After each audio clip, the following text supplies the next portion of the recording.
by Mary Alice Richardson.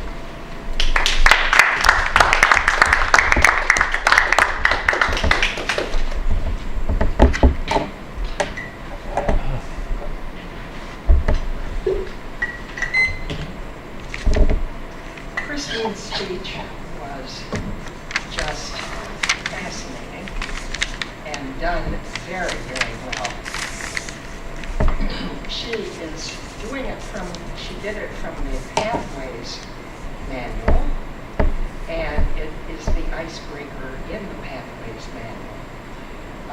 The length was supposed to be 4 to 6 minutes. What was Christine's length, the speech?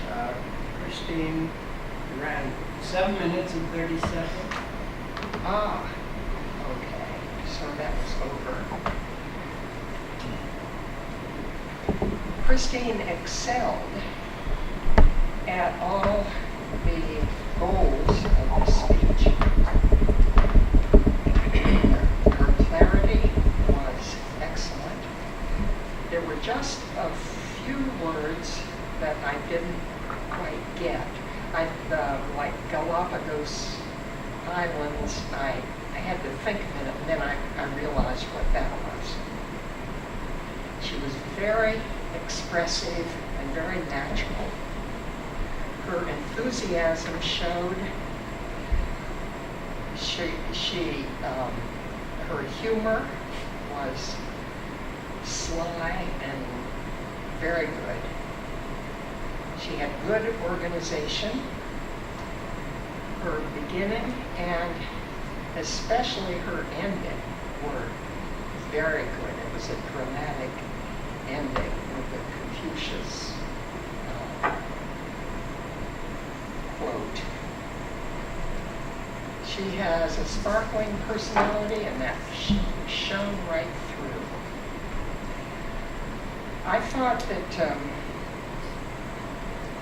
it would add something to add a few little anecdotes about funny experiences of culture shock, when first in a new country.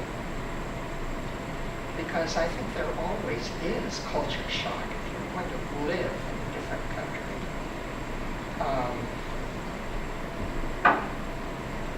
Christine could rely less on notes, although her use of notes was not distracting.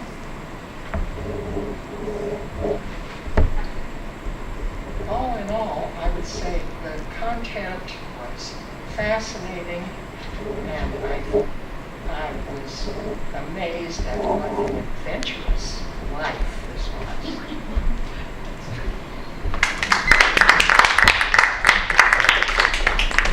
Thank you, Mary Alice. There's another kind of culture shock too, reverse culture shock, when you've lived overseas and then you come back to the country where you were born. It can often be quite startling.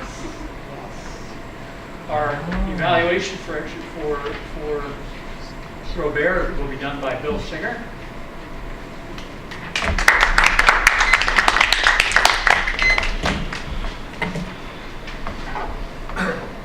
Harvey, can I have the time and the speech?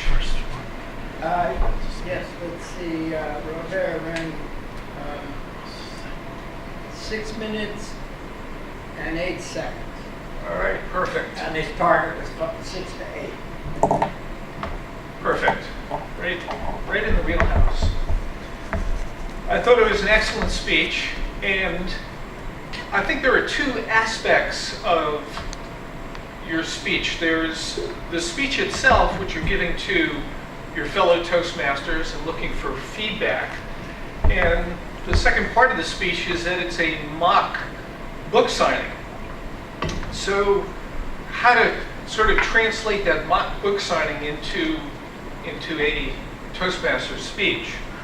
First thing I thought is you're selling a humor book, so being funny is kind of a critical component, both here and at the mock signing. And you did that. You were funny. You told some short stories and you told some longer stories. One of my favorite longer stories is the one about going up to the deli counter in New York. Part of that is I'm from New York, and I've experienced many rude It's also kind of hard to look at you, Robert, and think of you and somebody calling you Sonny Boy.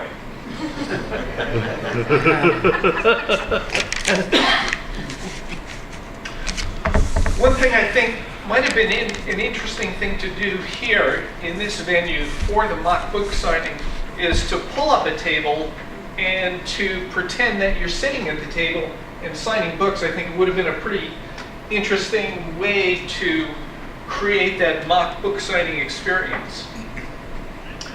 I also think that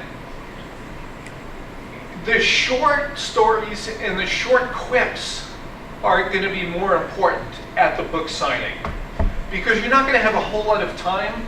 You may have time to tell one or two longer stories, people who stop by, and you might be engaged in the conversation, but I think the short stories are going to be more important because you're not going to have as much time.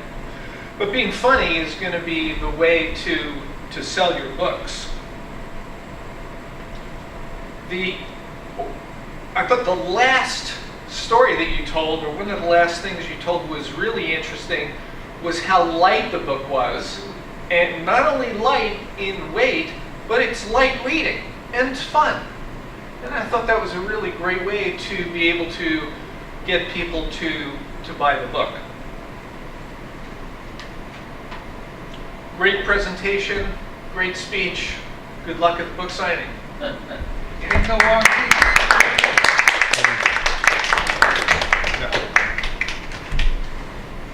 Thank you, Bill.